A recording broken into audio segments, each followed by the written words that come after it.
All right, folks, I want to cut this video real quick. Now, what you're looking at is the exact page that you would arrive on once you've made your purchase. Now, this video is only going to apply to a very small percentage of my customers. Out of the hundreds of customers I've had come through my gateway, this has only happened less than 5 times. So if this is not something that has happened to you, then no need to watch this video. But if for some reason you have had a problem downloading the software to your computer, what you want to do is follow these steps that I'm going to outline here for you. Now, of course, you went through steps 1 and 2, and then the third step would be downloading the software. You would probably most likely not have this problem because you would have seen this video. But what I'm going to do is tell you, you're going to want to disable your antivirus software, because most likely the problem is that you're having in terms of downloading the software is your antivirus software is blocking the application from being downloaded to your computer.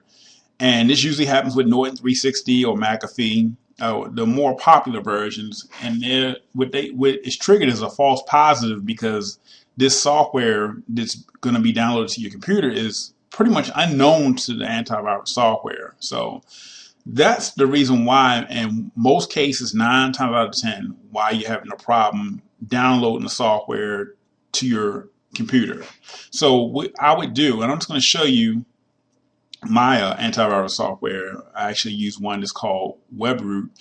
To me, it's one of the better ones out there. I actually had Norton 360 and some of the other more popular versions, and like I said, they draw a lot of false positives where anything you download to your computer, they want to flag it. So had to actually get rid of it. It was becoming a nuisance. But this WebRoot antivirus software has worked pretty well. All I need to do to disable the antivirus software is I would click these 3 buttons, and it would give me the option to disable them. It will go from green to red. Now, some of you, it may not be that easy to find out how to disable your antivirus software. You may have some advanced options where you can go into the tab here, and if it wasn't available right there when you actually open up your dashboard, you may have to look for it. But you want to disable it this long enough so you can go ahead and download the software to your computer. And then once you have the software in your computer, what you're going to want to do is you're going to want to go into the dashboard of the antivirus software, and you're going to want to pretty much, how can I say, you're going to want to allow the software to operate on your computer. Because if you try to run the software with some of these antivirus softwares and it doesn't recognize it, even though you downloaded it, it may still be problematic. So once again, you're going to have to find this option. But I know in mine, if I go to, let's say, utilities, let me see here, system control, and if I go to let me see, run, not this one. If I go to start here, I'm able to block or allow, and it's looking at all the different processes and softwares and applications that are running on my computer. So I can allow or monitor, which means that the antivirus software is pretty much going to give me a pop-up window to let me know that such and such may be problematic, but it's not going to block it. So this is kind of like that caution area. So block means it's not going to allow it to run on your computer. It's going to quarantine it. Allow, you're not going to have any problems. And monitor, it's going to give you a pop-up if it thinks it's questionable. So you'll have something similar to this functionality within your antivirus software. All of them are a little bit different, but they all pretty much do the same thing. So that's what you're going to want to do to if you happen to be one of the very small, minute percentage of people that this happens to.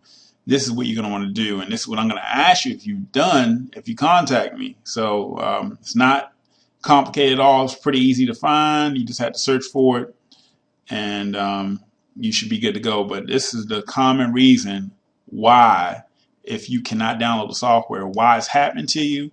And 9 times out of 10, it's your antivirus software Or if you have a program on your computer that I really like, which is called Malwarebytes, the pro version, they have an option where it blocks all kinds of stuff as well. You may want to disable that as well. Let me just show you real quick. If you happen to have a program called Malwarebytes, and we pull this up here real quick, and then you'll see what I'm talking about. Because Malwarebytes will block a lot of different stuff as well. So had the Pro Edition. You don't need the Pro Edition, but let's see. If I had these boxes checked here,